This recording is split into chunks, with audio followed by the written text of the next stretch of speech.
Знаете ли какво представлява процедурата LPG Perfect Eyes?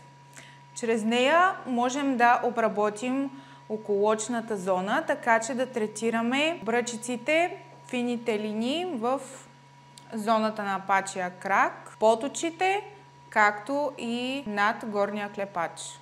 Първо работим в зоната под очите.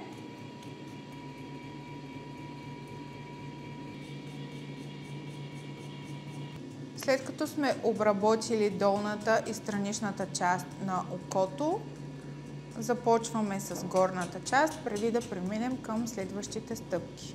Следващата стъпка от програмата Perfect Eyes е насочена към лифтиране на кожата.